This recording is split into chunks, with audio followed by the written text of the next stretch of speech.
So I feel like I have to do this. Hello, Mudda. Hello, Fada. Here I am from Camp Comeca. You just dated us, David. I know. But some people are going to get this. So welcome to all of you from beautiful Camp Comeca on an absolutely beautiful day. I am Pastor David Boyd from the First Presbyterian Church in Gothenburg. And I'm Pastor Jill Boyd. I'm with the First Presbyterian Church in Cozad. Jill, this is actually very exciting. It is. We get to be here on this beautiful day and talk about the fruits of the Spirit. Yes, we do. And I love talking about these God-given gifts because I feel like they're what make our life of faith real in the world. And, you know, I've been wondering which of these gifts we are going to get to talk about. I don't know. I hope it's a good one. I know. I was thinking love would be so much fun. Love would be fun. Love would be fun. Or joy. Joy would be nice. It's definitely a day to be joyful. And in these times, we could all use a little peace, don't you think? Oh, yes. Yeah, Peace we would could be talk good. about peace or kindness. Kindness. I love kindness. That would be good. Kindness would be a great one to talk about. So I'm excited. Let's see which of these. We're gonna pick this out of the jar. All right. Patience. What? Patience. Patience? Patience. Not patience. Patience is not exactly my strong suit, or yours for that matter. I know. As a matter of fact, you know what? I kind of hate to wait for anything. I'm with patience the way that Indiana Jones is with snakes. Did it have to be patience? I hate patience. I know, but David, it is a gift of the Spirit, so we're going to have to say something about it. Okay, fine. How about this? Patience is hard. Think that's enough? No, I don't think that's enough. I think our listeners are going to be expecting a little more substance. Fine, but I wish we'd gotten one of the other fruits of the Spirit. I know, but the truth of the matter is, dear, that many of us have problems with patience.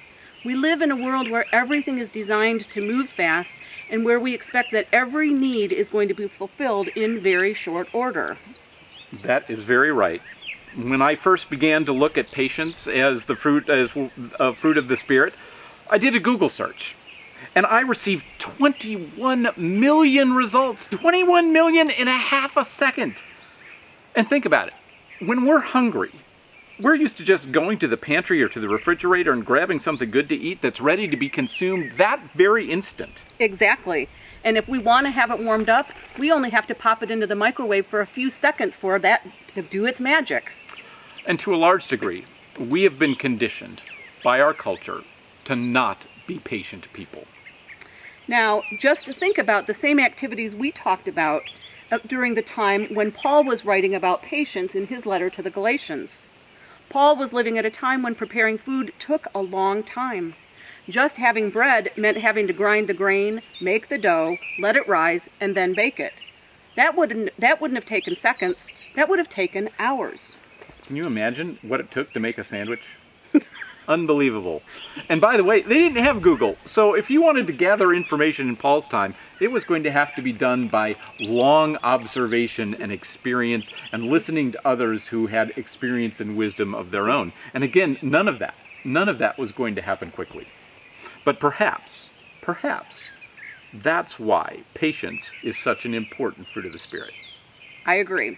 So let's get a little more specific. Okay. The Greek word that Paul uses for patience in the list of the fruits of the Spirit is macrothumia.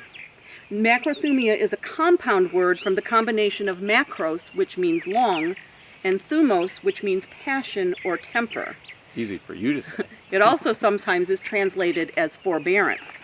So Paul is telling us that the fruit of the Spirit of patience is literally about being long-tempered.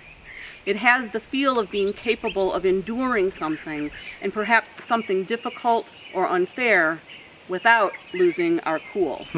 Not that easy to do. No. That is why, like with the other fruits of the Spirit, patience comes as a gift from God. On our own, we're just not capable of attaining the kind of patience, the strength and endurance in the face of adversity that Jesus exhibited. When we can hold back, though, and when we can listen, and when we can learn without reacting, we are drawing closer to God. Yeah. And I think there's a lot more we can say about patience, but this would probably be a good stopping point for today.